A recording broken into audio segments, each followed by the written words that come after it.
So we're going to carry on here. We're going to get we get the recoil pulled off. It'll probably just come off with this front engine housing. We're going to pull the belly pan off. See what we're into underneath there. And do a little maintenance and lubing and cleaning and stuff we need to do to get this ready for the winter.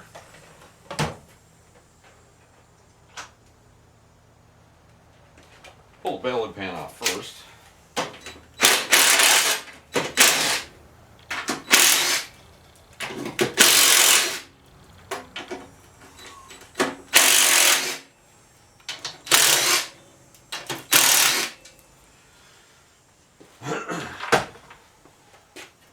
See what kind of disaster we got in there.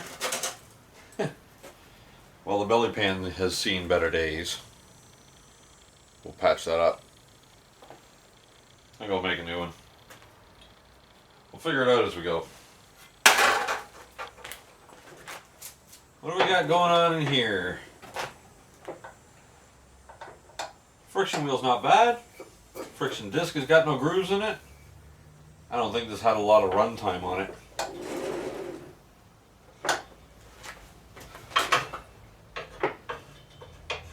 But it's a little goopy. Let's get you over there and have a quick look inside.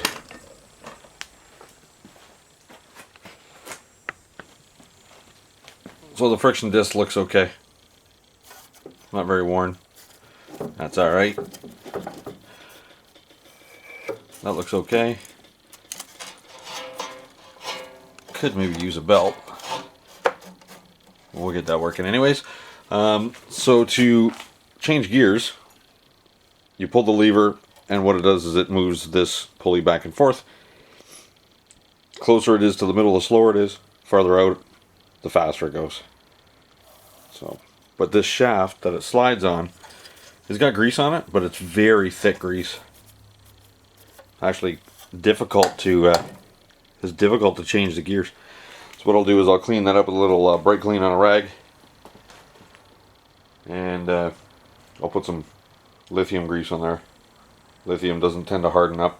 It doesn't really get affected by temperature so much. It's perfect to use in here. This blower is just gears. We'll put a little grease on here too. Some of the older snowblowers use a chain down here, and you can use motorcycle chain lube, which is good, or you can use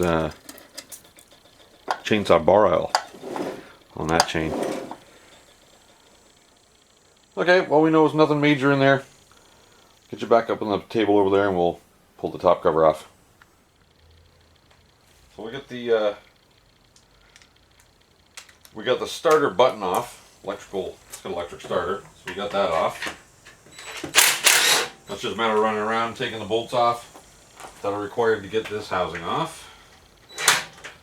That's in the way. Let's see if we can get that tire off and out of the way. Usually just pin on. And they do slide off as long as it hasn't gotten too rusty in there. We're going to address that anyways. We're going to clean these axle shafts to make sure they slide off easy. That was not too bad.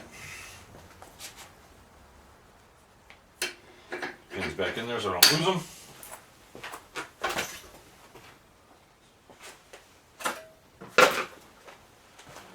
Okay, so that one was 7/16. This one over here is 7/16. This also has the ground wires attached to this one. Just be careful with that. What else we got? The throttle plate. Looks like 1/4 inch little screws in that.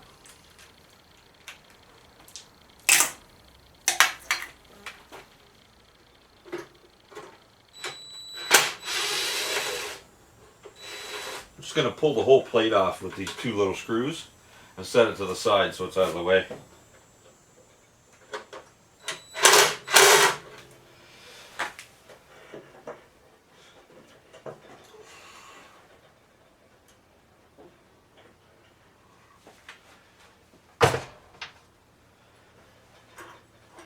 Gotta get an extension for that.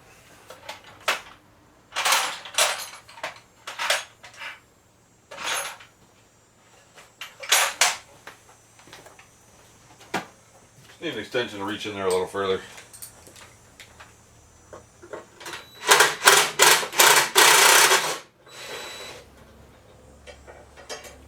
Sounds kind of loud. Sounds like it's putting a lot of effort in, but it's only a quarter drive little driver. It's not overly torquey. It's just faster. Okay, that's that. That's that. What do we got left on top? A couple of 1/2-inch ones. Half-inch socket.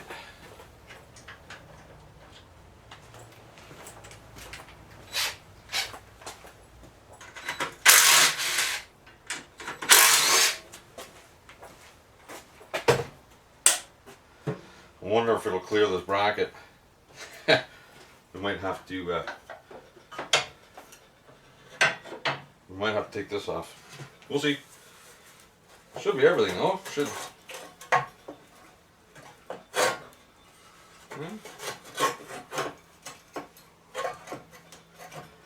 Nope, it's in the way. Those 3/8.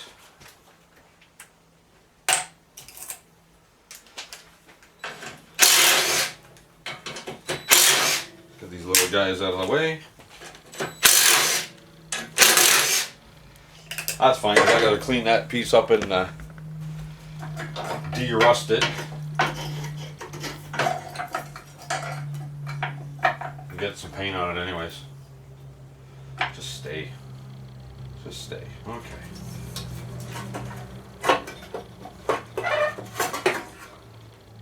Huh. There we go. So that's off. There's our primer button. We need to replace the line on the back of that. This is real. It's real mushy. Doesn't hold its shape anymore. We got a new little piece of tube for that. While we're in here, we're going to check to make sure everything's lubed and working nice and clean in there. But as with the fate of a lot of snowblowers, during the times that they're not in use, they usually have some tenants move in. This has got a rodent's nest in there. I don't think anybody's home. Get that out of there. And even though these engines are used in the winter, a nest like that can stop the air from moving around the engine properly and overheat it and hurt it. So what I'm going to do now is, well, the fuel line from the tank runs underneath the flywheel. There's a little shield there. I can probably snake it through, make it work, but I'm going to pull the flywheel off. It's not hard. It'll give me a chance to check out the key in there and make sure that's good too, because it seems like the last bunch of equipment I've been working on, keys have been sheared, so I'm going to check it before it gives me grief and I got to tear my hair out trying to find out what's going on with it later. So we'll pop that the nut off. Take the starter cup off. I can, on this engine, I can actually see, I'm just going to grab a light here. I can see the key is okay. The last Kawasaki I worked on, I couldn't see where the crank and the crank keyway and the flywheel keyway met. So what I'll do now is I'll pop the flywheel off. It's a simple way to do it if you have an air chisel and some like a compressor. So this is not the official way to do it, but I'm going to put a little bit of pressure with a pry bar underneath the flywheel, being careful where you pry against. You don't want to get it wedged in there and damage anything underneath. Give a little bit of pressure, upwards pressure.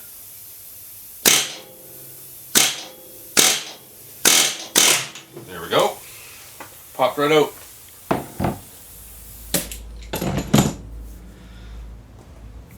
there are people that will they'll do the same similar thing. They'll put pressure on it. They'll thread the nut back on here and beat it with a hammer. I don't like doing that. It'll damage the nut, can damage the crank, the threads. We don't want any damage in there. Looks good. Keyway is not sheared, not bent. Looks alright. Gives me a lot better access to that fuel line. Well, looks good in here. I'll take a blowgun and blow some of the crud out of there.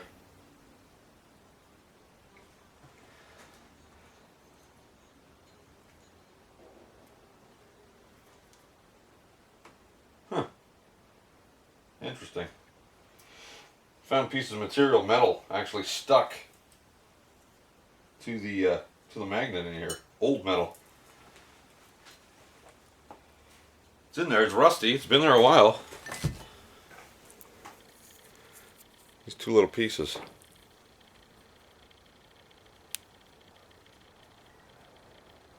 Kind of look like starter teeth.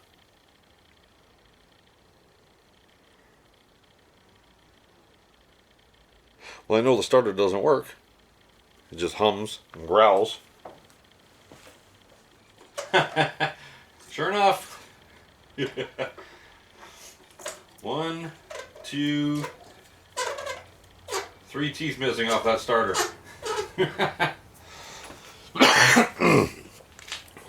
Pop you out here. You can have a look.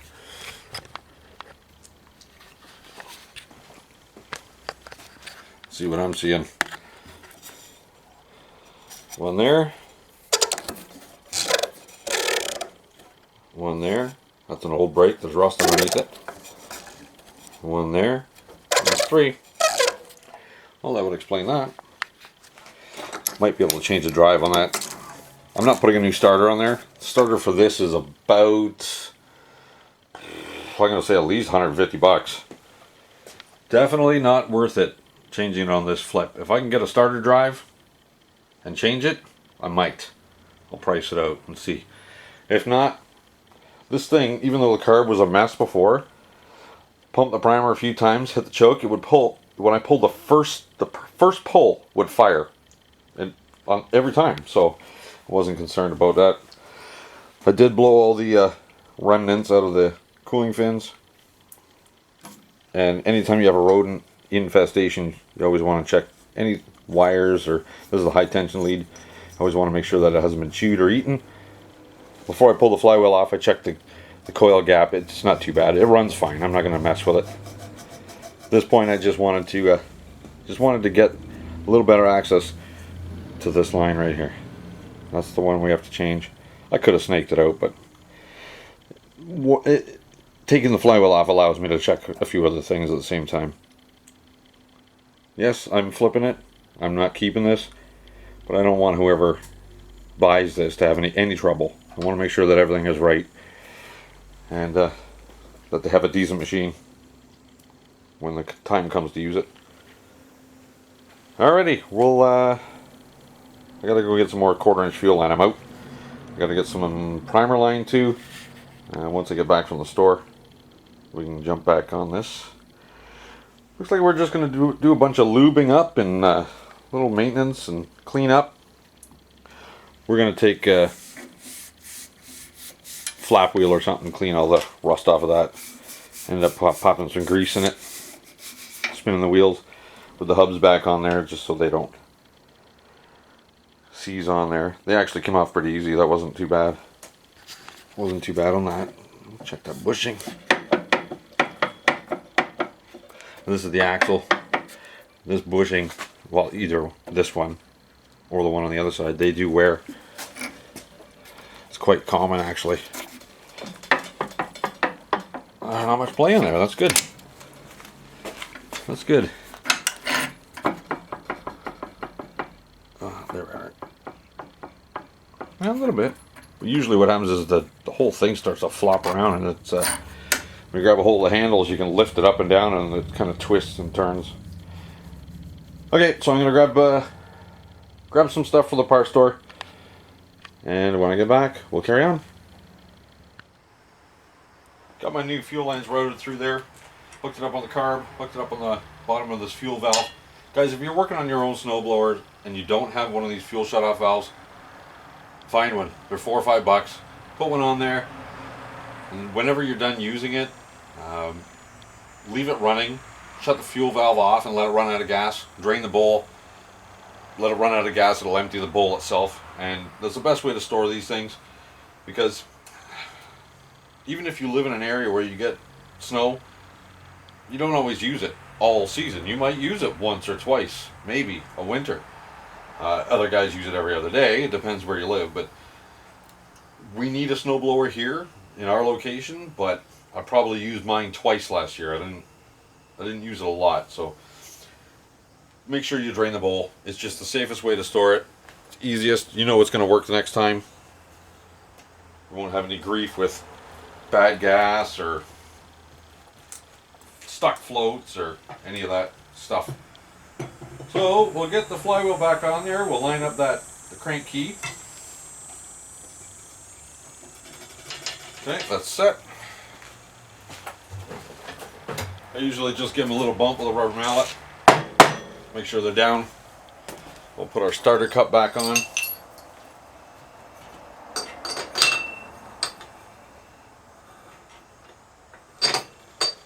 On the bottom of the starter cup there's a notch. This little piece right here. All it does is when you drop the cup down, just turn it to a point where it's against the bump on the flywheel. So when you go to pull your starter rope, it's already locked. You're not just relying on the torque of the nut to hold that cup from turning. We'll get that lock washer down in there. Crank nut.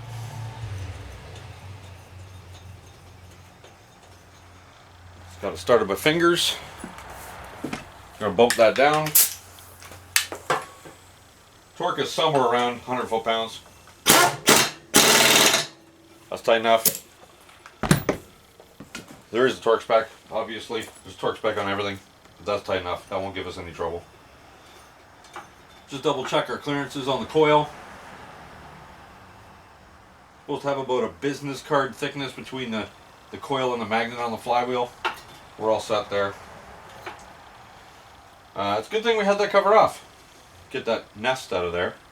It's all clear now. It's good to go. Let's get the top cover pulled back on.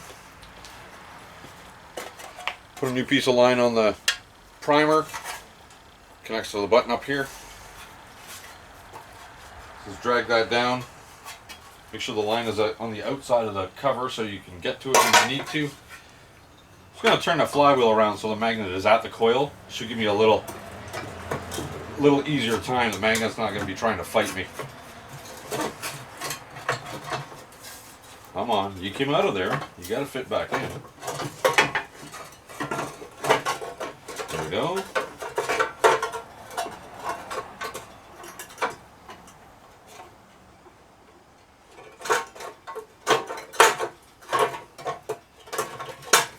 Get everything lined up, everything around everything. Your high tension lead for your spark plug comes out from underneath this cover. There's a bump in the cover, like a little raised area, and you got to make sure the plug wire's in there. You don't want to pinch it, cut it. That'll give you trouble too.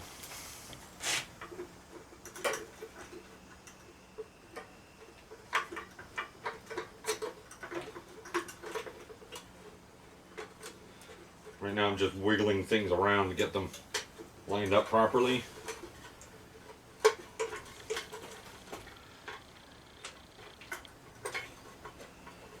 I know you guys can't see them. Just trying to get the throttle. There we are. Throttle linkages lined up. Nothing's in the way. The fuel lines. Nothing is binding on any of the linkages, so it's going to work nice and smooth. Just going to hook up that little tube from the primer line. That's good. Now we can get the bolts back in for the throttle bracket. Two little screws.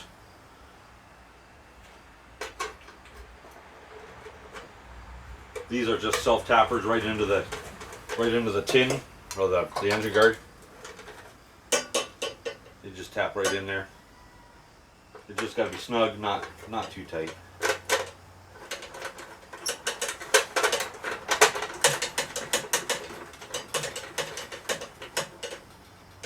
That's on. That's on. Just check it, make sure nothing's impeded by the movements. Nope. That's all set.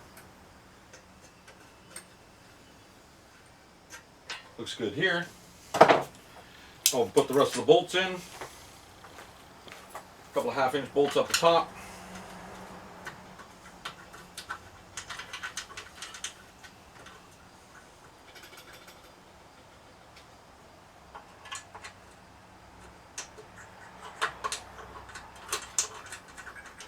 One on each side of the head. Don't tighten any of these bolts until you have them all at least started by fingers. You'll work yourself into a corner, things will bind up. Pay attention when you take your covers off, like I was mentioning, this side here, there is the ground tab is there. That's where the kill wire and everything is attached to. And make sure that you put everything back on that was originally on.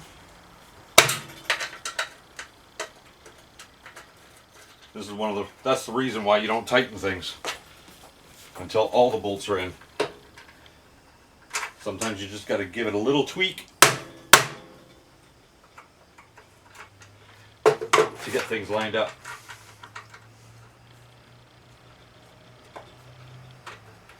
This side is not behaving. We'll grab a screwdriver and we'll start it with that.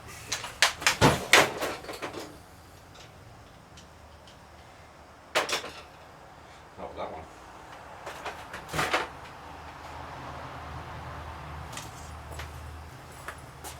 Okay.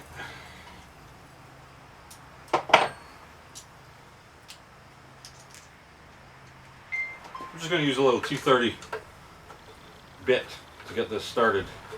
Doesn't want to start nicely on its own.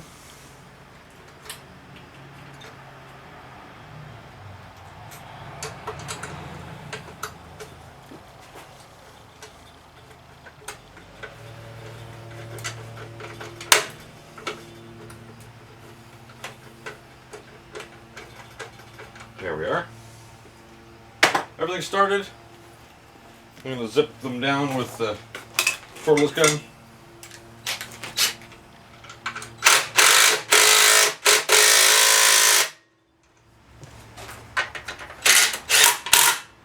That's good, that's good. A couple of 1/2 inches on the top.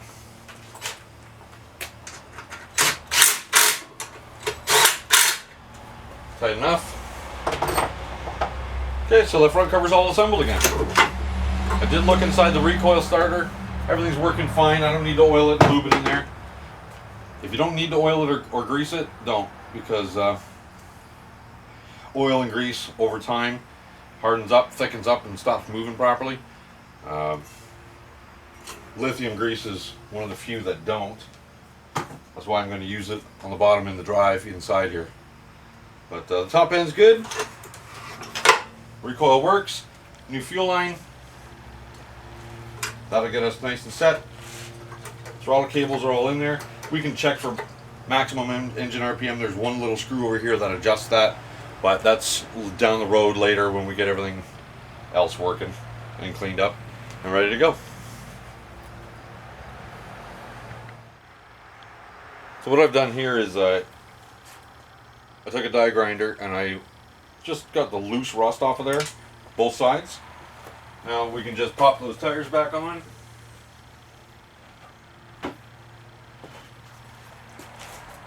Don't need a whole lot of oil in there, just a little's fine.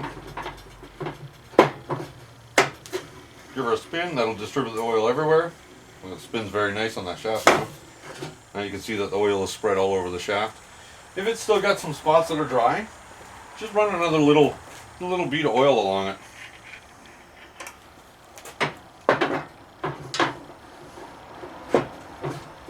Again, give it a spin, make sure the oil gets distributed along that whole shaft. That's good there. Put our pin back on this side. There's that one. Get some oil on this side. I'm just using 10W30 in that oil can.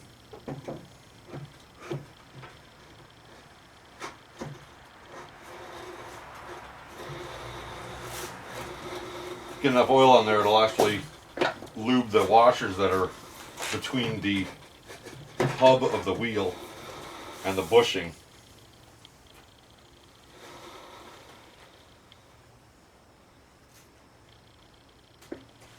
There we go. Line up the hole in the shaft with the hole on the wheel.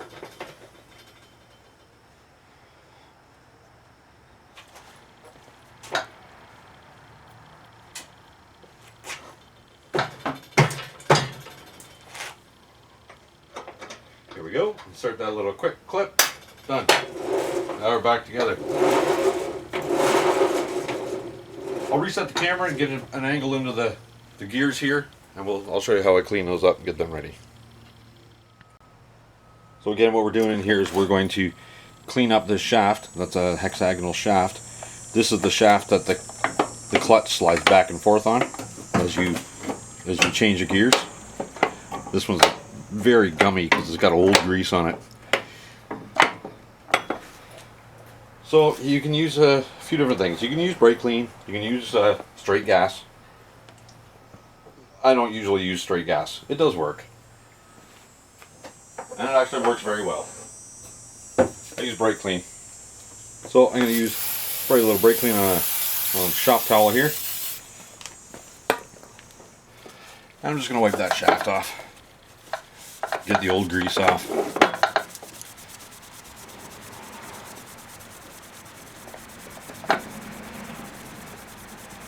So that would be high gear. Let me get you tilted a little bit. Can you see? There you go. That'd be high gear. That'd be whatever the selector says, 5th, 6th, whatever. That's your highest gears over here. And the farther in you go to the center of this disc, the slower it goes. For reverse, what it does is your lever moves the wheel onto the opposite side. So imagine the center line here. So here is slow to fast, and on this side it actually makes it go in reverse. It doesn't actually have gears. It's just like that. It just slides different places on that pulley to determine how fast the friction wheel goes. So what we'll do is I got this side cleaned off. I'm going to move it over. I'm going to clean this side. A little more brake clean.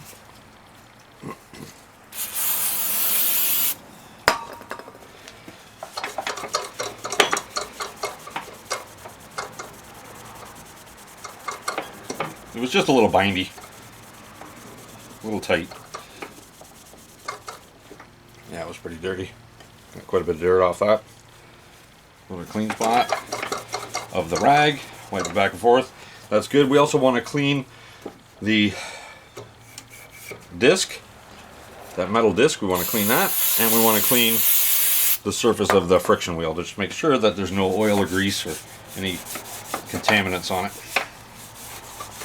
And just reach as much as you can, and then slide your gear over. Well, that slides much easier, but it's a little rattly. So we're going to lube that up nice. Be careful not to get any grease or oil or whatever you're going to use. Try not to get it on that friction wheel, because it will slip, and it's not nice when your snowblower slips. It won't drive. Find a clean spot of the rag now. A little more brake clean. And now I'll wipe the friction disc.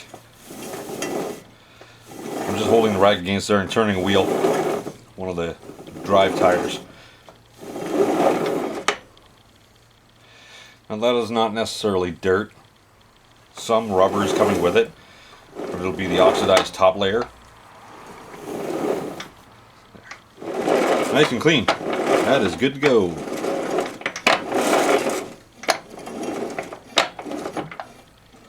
Alright, I'm going to put some lithium grease on that shaft, And that'll be done with that job.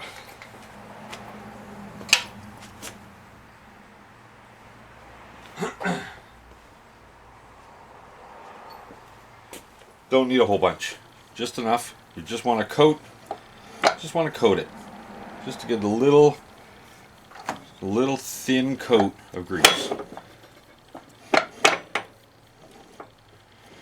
If you put too much on there, it can have a tendency to bind up or just pile up on the side of this, the shifter basically for that friction wheel, and it'll drop onto your, or get flung onto the metal disc at the bottom. You don't want that. So that's nicely coated. Move it to the other side. Do the same thing. I'm literally putting that much grease on. That's it. That's all you need. Just enough to get a little tiny layer.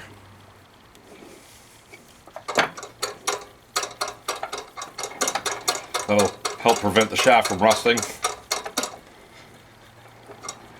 Make it operate nice and smoothly.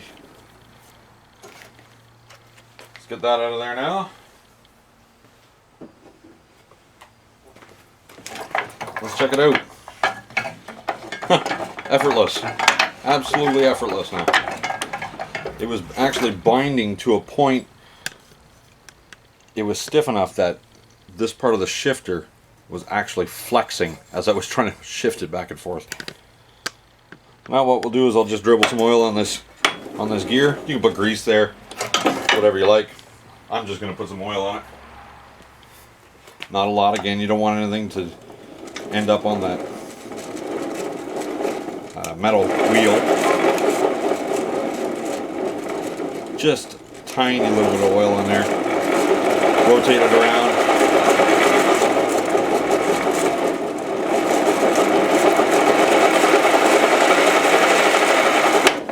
Seems all right.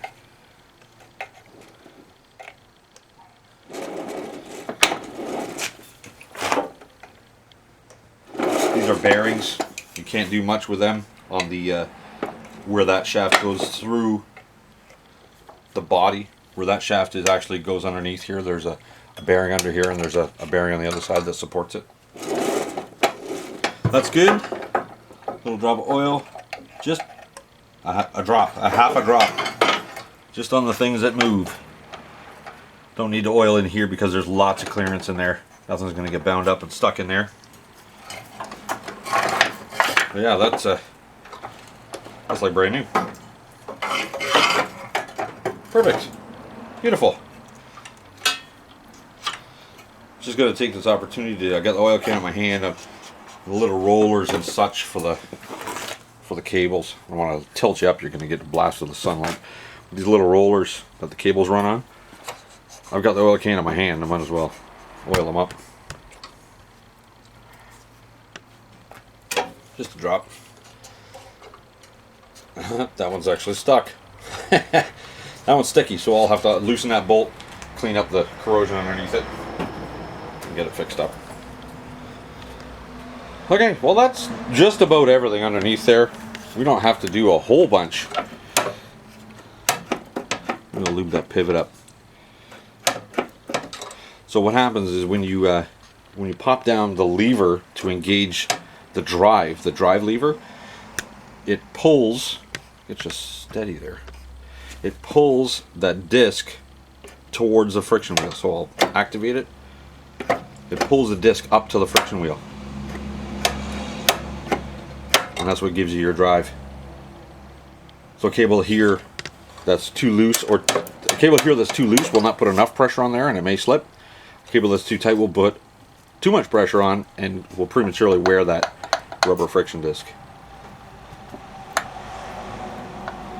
Look, I was telling you to be careful not to get oil on that. Look at that, I got oil on it. I'll have to give that another wipe. Well, we're down near the end of this one. I'm not going to spend all kinds of time on this. I'm going to check the belts and get it running, make sure that everything's okay, tune that carb up. But so I got to put just a quick and dirty coat of paint on it. got it tuned up as far as the spark plug goes, and like I said, we're going to do the carb, but so I put it back down on the ground, put a little splash of gas on there. It was going to fire it up and get everything moving and rotating, but I came across this. Look at it down there, and all of a sudden I could smell fuel. So I looked around, and there's a puddle of fuel under the side of the thing. So it's coming right out of the bowl. So I checked the gasket, and it was fine because I cleaned it up. It's a little corroded, but it's not bad. It'll work just fine. That wasn't the problem though. The problem is that little shiny hole to the right of the bowl nut. Yeah, it's leaking right through. So, looks like I gotta order a new one. Anyways, I gotta wait for that to come in. That's gonna be about a week or so. In the meantime, I'll get that cover off and inspect those belts. Still can't hear it run yet, but we'll get you in the stand, we'll get the cover off and have a look. So what I'm going to do is, got the cover off, it's just a 3/8 bolt, one on each side, and then the plastic cover comes out. So what I'm going to do is I'm going to just pull the belts away from that idler, just check the bearing. Seems okay. It's not crunchy, that should be alright. We can't see all the belts. It's a double belt system on the auger and a single belt on the drive. This is your drive belt over here. So we can check both. What I'll do is I'm going to engage the augers. Just check that lever. Seems to be okay. Everything's working nice and free. You'll probably put a little more tension on that. I'm going to tension that up just a little bit more, just so we don't have any issues. But I can see this part of the belt here. It's not bad. They're okay from what I can see here. So what I'm going to do is I'll put the auger actuator down. That idler moves in towards the belts and tightens it up. I've got the spark plug wire disconnected. I'm just going to pull the engine over with a pull starter. That way I can get the belts rotated around. And I can see if there's any problems or frayed belts or chunks missing. A bit of junk there. Looks alright. These belts aren't that old. You can still read the writing on them. That seems to be working okay. Yeah, everything's alright in there. We should be fine. So what I'll do now is I'll back you out a little bit because the blower is going to move. And we'll go to the other side. And I'll do the same thing with the drive belt. Get you situated.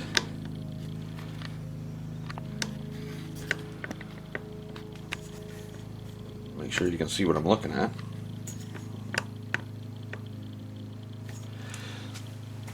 So it's a similar thing over here. The drive belt gets its tension from that plate being lifted from the bottom. We've already adjusted that, so that's all good. For now, I'm just going to check that bearing. There's a plate that it's mounted to. The bearing itself feels okay. Yeah, you can still see the writing on it. That belt's not that old. Feels okay. There's no cracks. Keep pulling over so we can see the whole thing.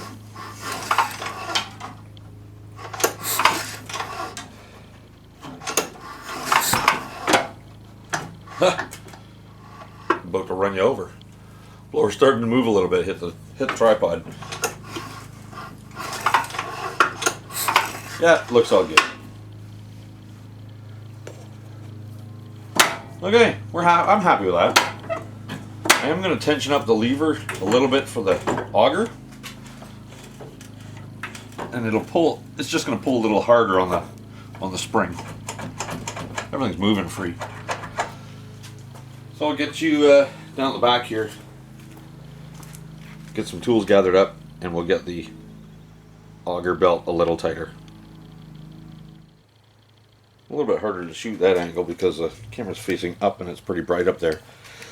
What we need to do is, to tension that cable, we need to basically make it shorten the cable up. So we have to loosen this jam nut here, This sleeve is attached to the cable, and this rod is attached to the lever. So we'll just get that loosened up. Loosen the jam nut first. So a 3/8 wrench for this. See if it's going to behave. Look at that, not too bad. So it's free from the tube, the adjuster tube, but now I have to get these threads here so they're going to behave for us. That doesn't look too bad. Because we need to shorten the cable, we're going to have to run this nut up to give us a little room. If we had to lengthen the cable, all we would have to do is just crack the jam nut loose, and then we can adjust the tube down.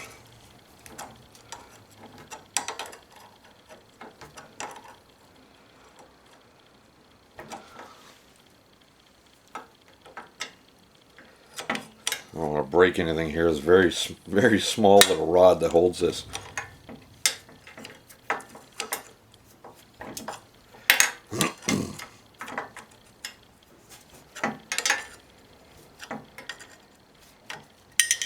Yeah, so we got a little bit of play there. So now I'm going to turn that sleeve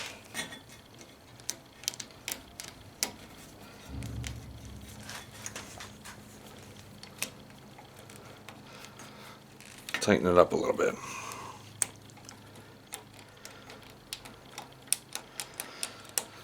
The sleeve is supposed to spin freely on the cable, and it's not right now, so I'm seeing if I can get it to move a little better. It's turning a little bit, but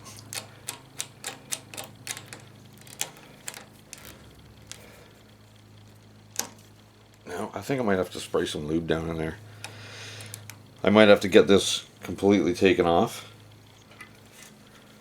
and I'll get the rod all the way out, and then I'll get some lube down on this shaft here.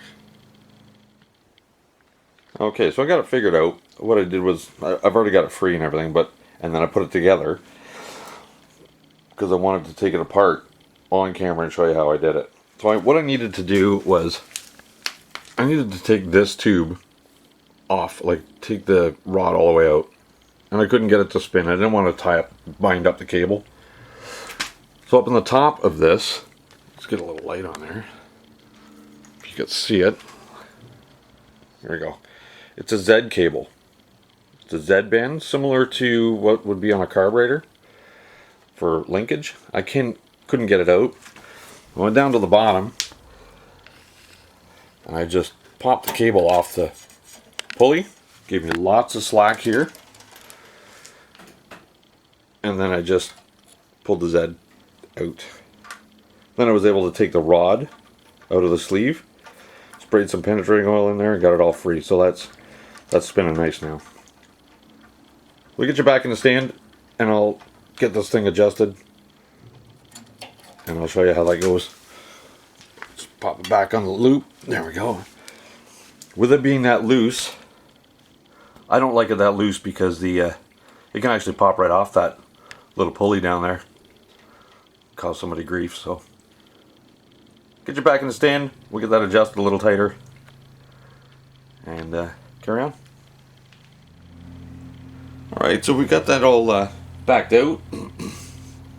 The cable can stay stationary while I turn the tube.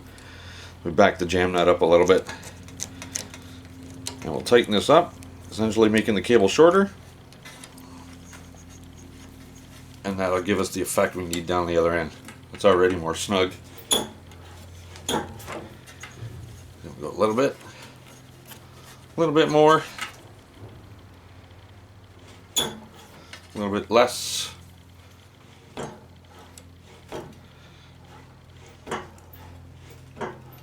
Yeah, that definitely pulls more tension on the auger belts.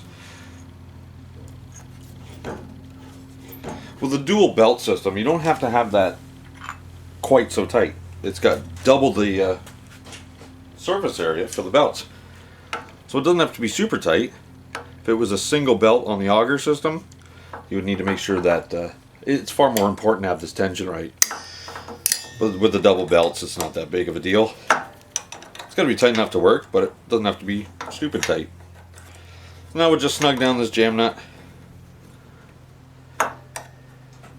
so our adjustment stays where we put it. Just snug. Tools out of the way.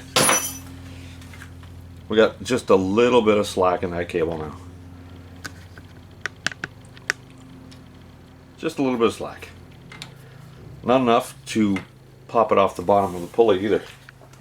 It won't fall off by itself. So that's that. Now we wait for a float bowl. It's always something. Might have to actually push this outside and get another project in here. I still got a Murray riding mower to look at. And I got a pickup truck load of stuff the other day. Bunch of push mowers and little two-stroke snowblower. So we do have some projects lined up, but I'd like to get this one done and dusted and parked behind the shed. It's not quite time to sell it yet. For us here, it's going to be at least another month, but we'll get it sitting outside and get it ready. Alright, so I happened to get the parts in from my supplier. Hopefully this is the last video on this one. Should be just about done.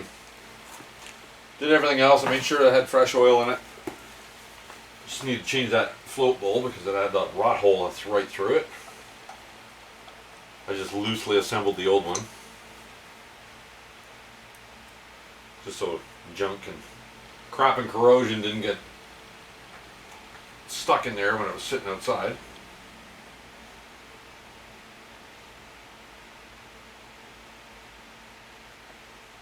Good news, there's no water in it.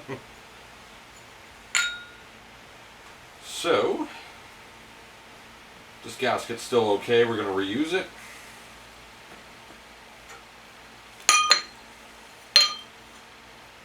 Got my new float bowl.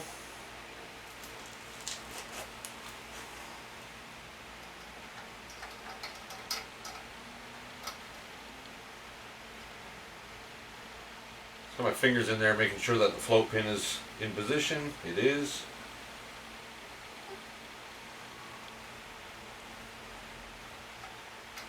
Get that gasket up in there. Yep, that ain't working. Alright, we're going to pull this cover off again. Just so I can have a good look at it and make sure that things are going together properly. I don't want any issues down the road, so we'll get that cover off and carry on. We got some tools gathered. We're going to pop that cover off there real quick. Just gently slide off the choke knob. It just slides straight out. Old machine like this, they can get brittle, so just be careful doing that. You don't want them to crack, then you gotta buy a new one. 2 screws here go into the front bracket on the carburetor. 2 little Phillips screws. Should be a couple of 5/16, one here. This is a fine thread one. Self-drilling end, so we know it goes into sheet metal.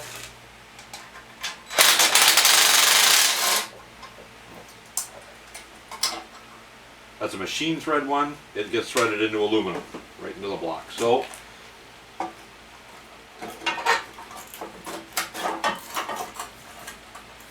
come on, you. Wiggle out. Here we are. Just need enough clearance. I'm not going to take it all the way off. Just need enough clearance to work in there.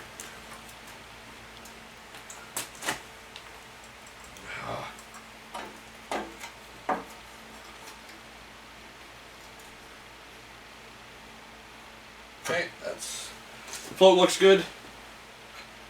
Here's our new bowl. Get that set up there properly where it's supposed to be aligned.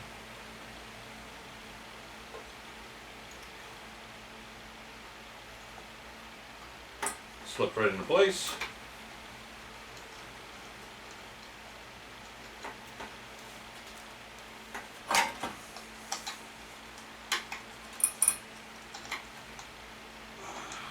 Got to thread the bowl nut into there. That's also the main jet.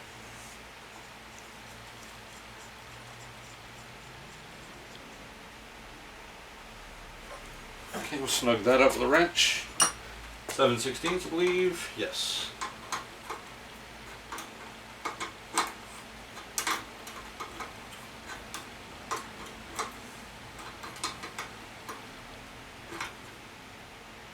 Not crazy tight. It's just threading into aluminum. Just needs to be snug enough that it's not going to leak. Okay. Now we can put the cover back on.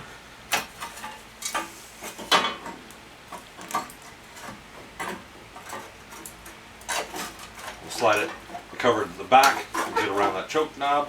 There we are. Start everything loosely.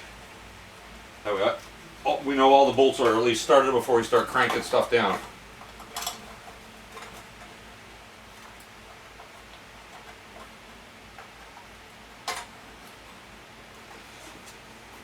And the 2 Phillips. So we've already checked everything over on this machine. We've checked the coil gap. It's got a good spark plug in there. It's got a new one. Oil's changed.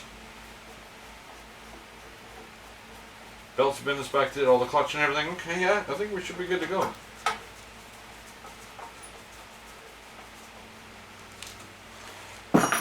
There is a little bit of fuel in it, not a whole lot. But it should be enough to fire. Okay, get the choke knob pressed back on there, just slides back onto the shaft.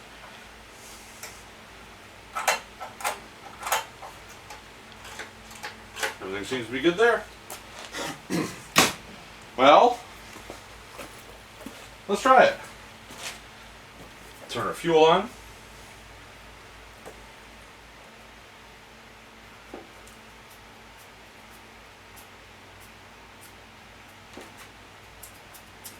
Half throttle, full choke.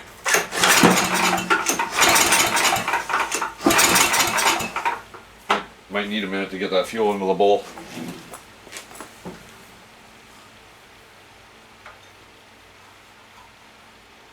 Don't see anything leaking.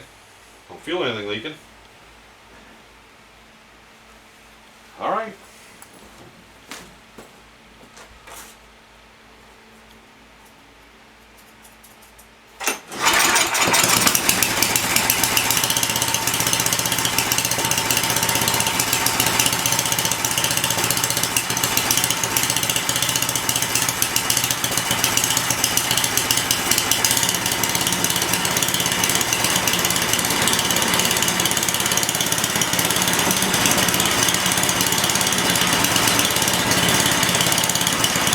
Just going to let it warm up a minute, and then I'll see if I can get some adjustment on that carburetor.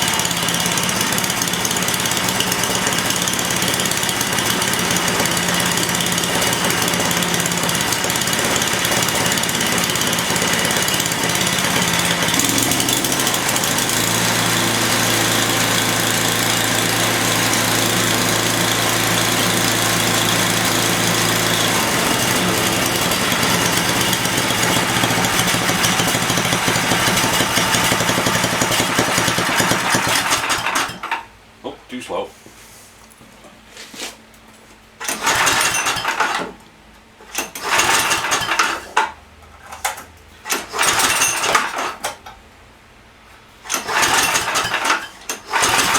Oh, come on now. Out of fuel?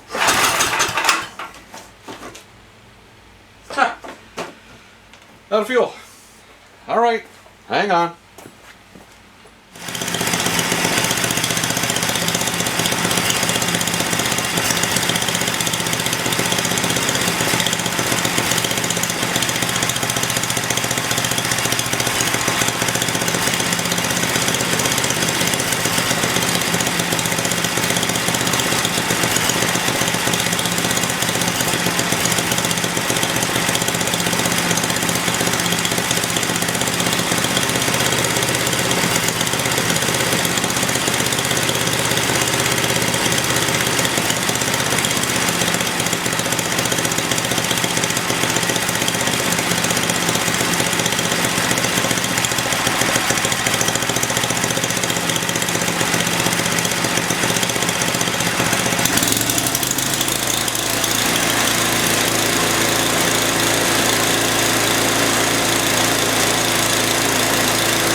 That runs nice. Just had to find the sweet spot on the idle mixture. So at the low speed when the throttle was down, I had to turn it in a little bit. I don't remember where we started. Probably 1.5 turns out from seated. I got it in about a half a turn, and it was okay. Went a little more tighter, so leaner, and it started to stumble. So I backed it out. Got a nice little sweet spot in there.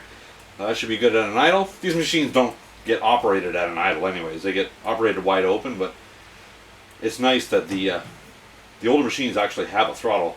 Newer machines, it's more like a generator where you start them up and they just run at one speed. So what I'm going to do now is I got a tack, and I'm going to wrap. I'll show you when I hook it up, but I want to see what kind of speeds we're getting on this engine. So I'll get some footage of that. Hold tight.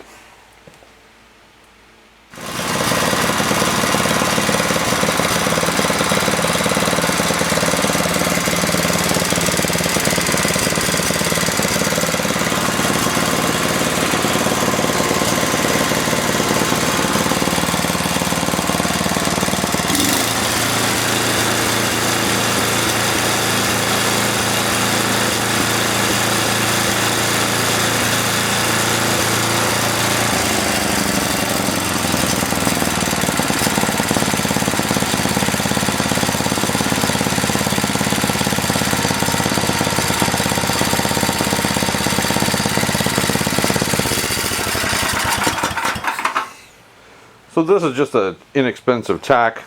You can find them on Amazon, but for some reason they wouldn't ship them here. So I ended up getting this one through one of my part suppliers for small engine stuff.